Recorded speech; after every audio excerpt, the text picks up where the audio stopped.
Hello everyone, I'm Hugo. Today we're going to be doing something, again, a little bit different. Today we're going to be taking a look at Joaquin Phoenix's upcoming Joker film trailer. This came out a couple days ago, and I've watched it several times since then. I thought it'd be interesting to see what we might glean about the movie from watching it. Maybe have some theories about what the movie's going to be about a little bit, who some of these characters might be, who we hope they are not. I'm going to get into that a little bit. But yeah, let's just take a look at the Joker trailer and see what we can figure out. Arthur, does it help to have someone to talk to?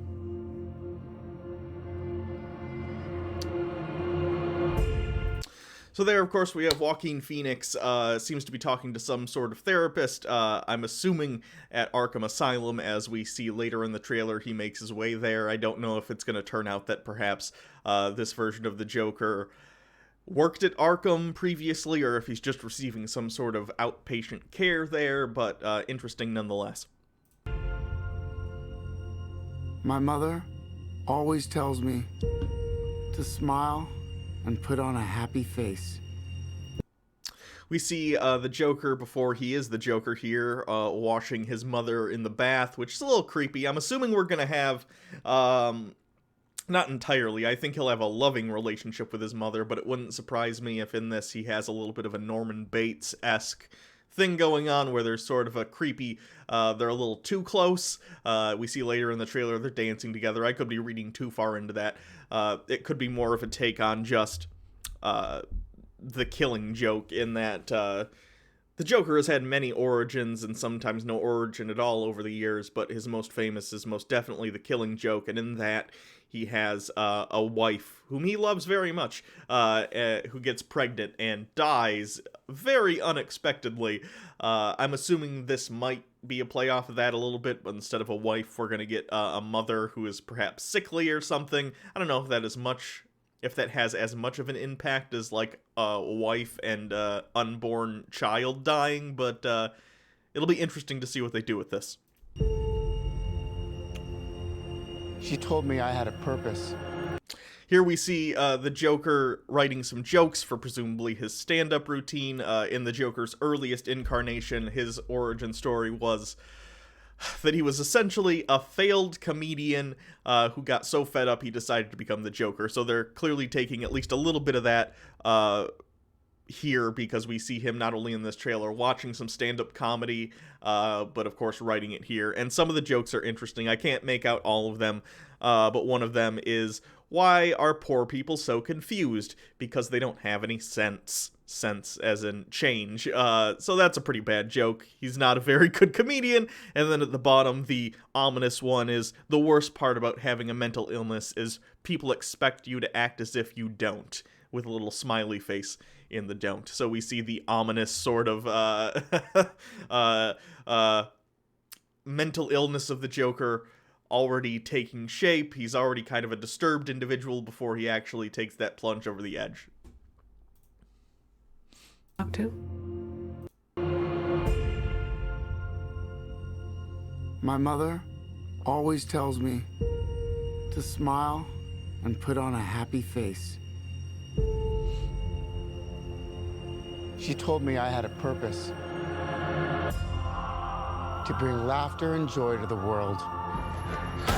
Here we see the first look at the Joker makeup. It's a little bit different later, but he, of course, starts here as sort of a sign twirler for some sort of store. This is very similar to the makeup that we saw on the mask that Heath Ledger wore at the beginning of The Dark Knight, which, of course, was based on something Cesar Romero had worn in the 60s Batman show. So, nice little homage there. Stop them!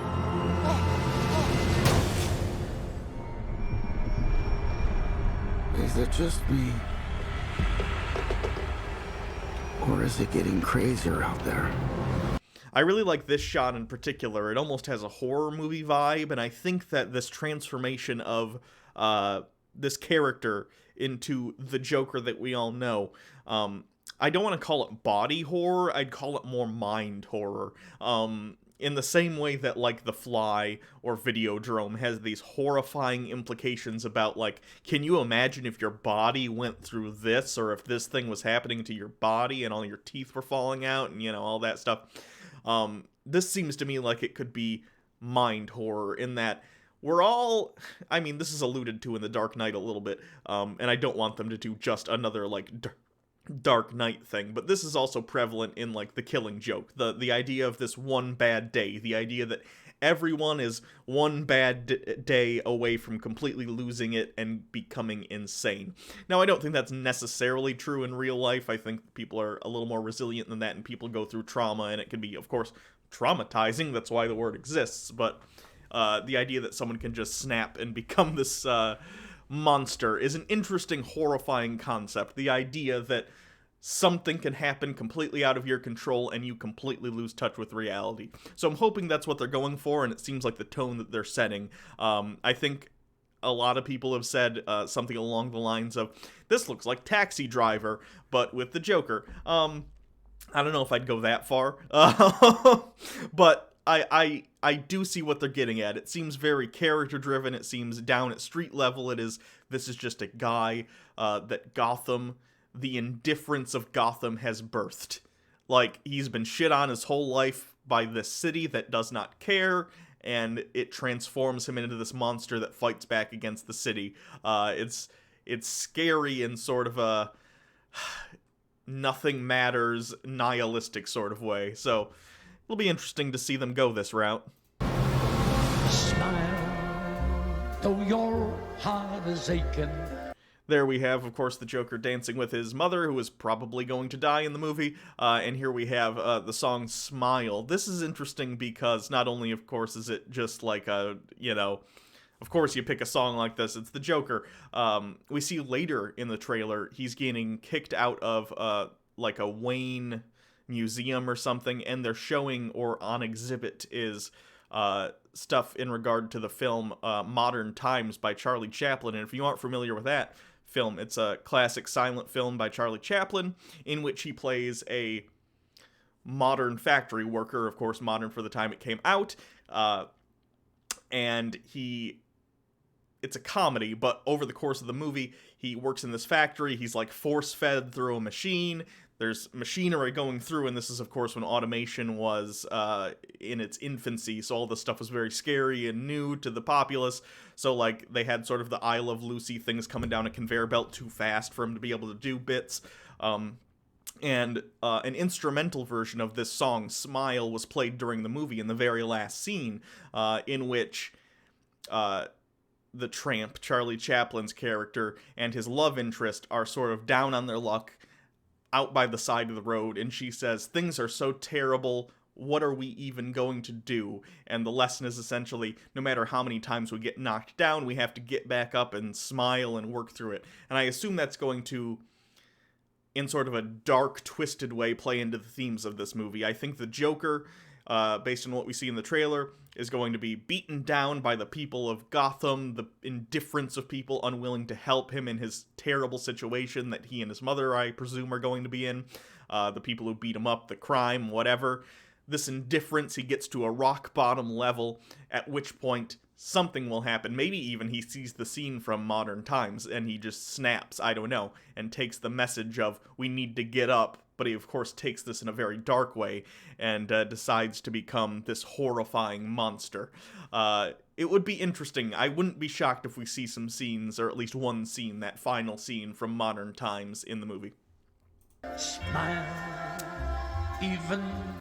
Here we have Zazie Beetz from Deadpool 2. She's going to be playing a character that I don't know the name of off the top of my head. I think it's invented for the film. But it's going to be interesting to see that the Joker's going to have some sort of perhaps pseudo-love interest prior to becoming the Joker. I don't think this is going to have anything to do with Harley Quinn or anything, though maybe there'll be a little bit of an echoing of this woman's traits with what we see later in Harley to kind of imply that whatever he sees in Harley he got from this woman here. He's sort of has a type, so to speak.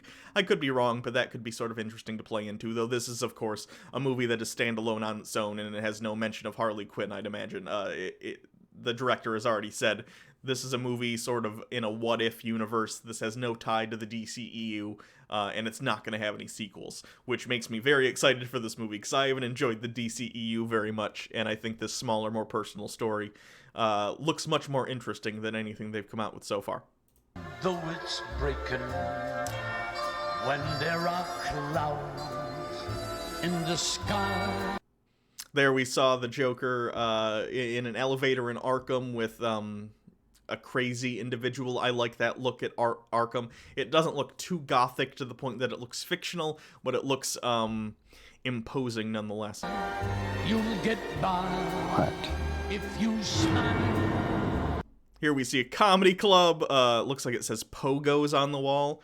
This is probably where the Joker's going to attempt some stand-up comedy, and it won't go very well. To your fear and sorrow. There we hear the first Joker laugh. I think that's good. It's not Mark Hamill good, but very few people are.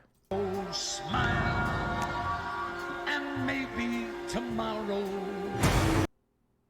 That's a pretty good shot too. I enjoy the movie seems to be focusing almost entirely on the grief and downfall and struggle that pushes him to snapping, and I'm very into it.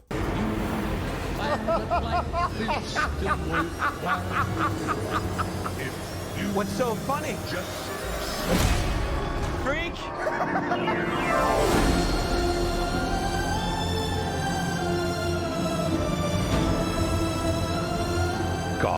This, I'm curious what this shot is. It looks like the Joker, I think it looks like right after he probably becomes the Joker. I'm assuming that scene on the subway in which he gets assaulted by some of those businessmen is going to be the sort of last straw before he finally snaps and becomes the Joker we all know.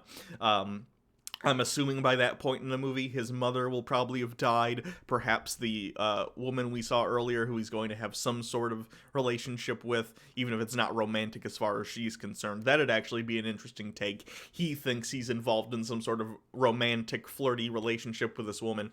But as we see in this trailer, he's incredibly awkward. So maybe he feels like there's a connection there, but there isn't. Or maybe there isn't. She just sees something in this guy and feels bad for him.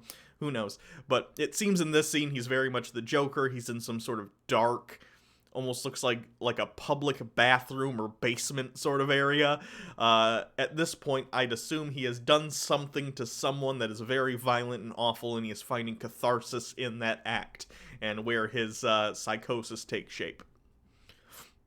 Gotham has lost its way. There we have the Wayne Hall, it's called. Sorry, not a museum. So it looks like they're going to be showing modern times. You can, of course, see Charlie Chaplin right here on the banners. And it looks like there's some sort of protest going on outside. In fact, a protest that includes a little Joker head right here. And we see later in the trailer some other people dressed as clowns along with the Joker. So it appears to me that what's going to happen is the Joker will snap, have his psychosis go crazy, perhaps do some sort of very public act to sort of say to Gotham, I'm here. Maybe this first act won't even be as evil as we tend to think of the Joker. Maybe it won't be like, I'm killing a bunch of innocent people or something like that. Because we see so many supporters of the Joker, I'm assuming he'll start off somewhat sympathetic. He'll be doing some sort of act, perhaps even of violence, but violence that may be a public that's downtrodden and shit on by the city that they live in. Perhaps violence that could be justified and people could rally around. For instance, in like I want to say it was the 70s or 80s, in New York City, there was this guy who shot some guys on the subway who were trying to rob him. Now, he got in trouble because he can't just shoot people in New York for trying to rob you, I guess, or something. I'm not gonna lie, I don't know the details of it, but even though he got in trouble, the public was very much behind him. They're like, oh, we're sick of being mugged. It's New York in the 70s or 80s. It's very bad. This guy stood up for himself. We approve. So I assume that'll be the relationship the city has with the Joker at first, or at the very least a certain amount of the population will relate to the Joker. Now, by the end of the movie, I think he will do something so crazy that the city will realize, oh no, this guy isn't just someone sticking up for himself and trying to make a point. This guy is fucking nuts. But still, it looks like that's the relationship that it's going to begin as. Sort of a, oh, maybe this guy could cause some change. What kind of coward would do something that cold-blooded? Someone who hides behind a mask.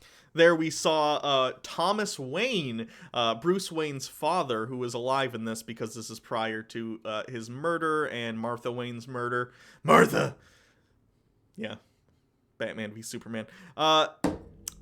So, it'll be interesting. It appears, too, he's here on this train chasing the Joker, and we have another one of these people in a Joker mask. So, I'm not sure what the relationship between the Joker and Thomas Wayne specifically is going to be, but I'm guessing Thomas Wayne will become a symbol to the Joker of the elite that are sort of sitting in their, you know, ivory palace where all the rabble in Gotham are being shit on by the crime that festers within the city. Well, even though Thomas and Martha Wayne typically are shown to be people who are philanthropists and care about the city, at the end of the day, they're multi-billionaires. Well, most of the people in the city are not having a good time. So you could see why the Joker might take umbrage with their very existence.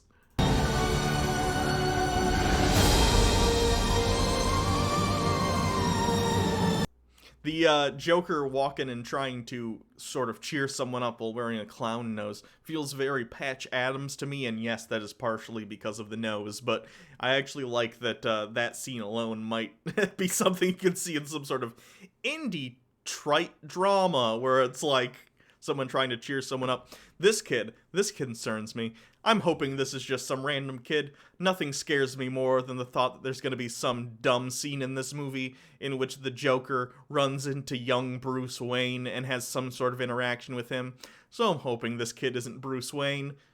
No, not every villain needs to cross paths with their future arch nemesis. It's cool. It can just be its own thing. I used to think that my life was a tragedy. I liked the shot there of him sort of kicking his legs up and smoking the cigarette. Shows a pretty big difference between his earlier on sort of neurotic, very stressed out version of himself pre-insanity, and how post-insanity it sort of not chills him out, because he's obviously very interested in going out and fucking with people, but at the very least he's a more confident, cool individual in regard to his own posture and how he presents himself. But now I realize. There we have more of the Joker protesters fighting the cops here, again playing into this idea that Joker will start as sort of a symbol for certain people in Gotham. This could also explain how he gets some of his first henchmen, perhaps people who are very down on their luck and are looking for something to believe in. And this is, of course, pre-Batman, so the only symbol in Gotham at this point will probably be the Joker, so that'll be interesting. Joker getting hit by a car here. That was whoever the stuntman is, very good work there. He sure did get hit by that car. It's a comedy.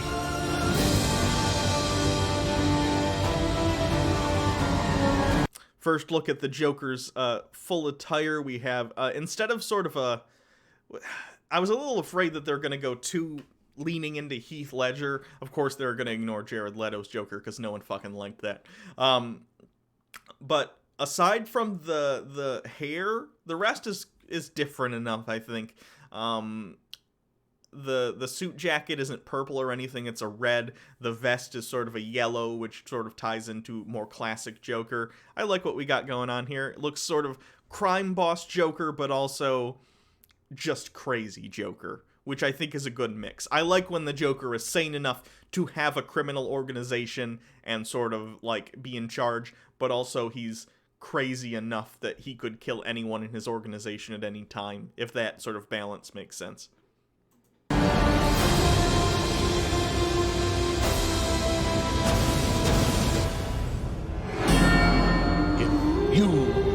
There at the very last shot, we saw the Joker sort of doing a quick very, what's the movie I'm thinking of?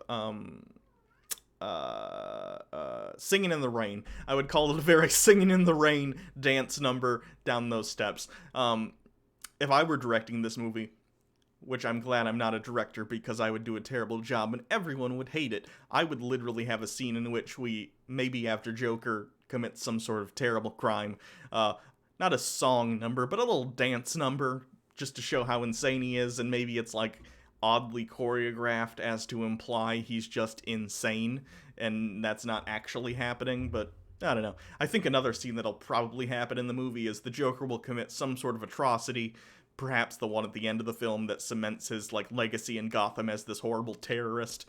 I assume there will be lots of screams, the crowd will be screaming, but then it'll cut to his perspective, and he hears laughter. I'm guessing that's gonna happen. If not, call me up, DC. I'll shoot the next Joker movie. But here's the thing that concerns me about this film. The writer and director. Let's look at Todd Phillips' filmography. Here's what he has directed. Old School and Road Trip, which, hey, you know, if you like Road Trip and Old School, that's cool, but they're not exactly character-driven dramas that involve lots of emotion and insanity. Starsky and Hutch, let's see, Due Date, Borat. He was a writer, I think, on Borat, but, like, Borat was 90% improv anyway, so who cares? The Hangover Part 2 and 3.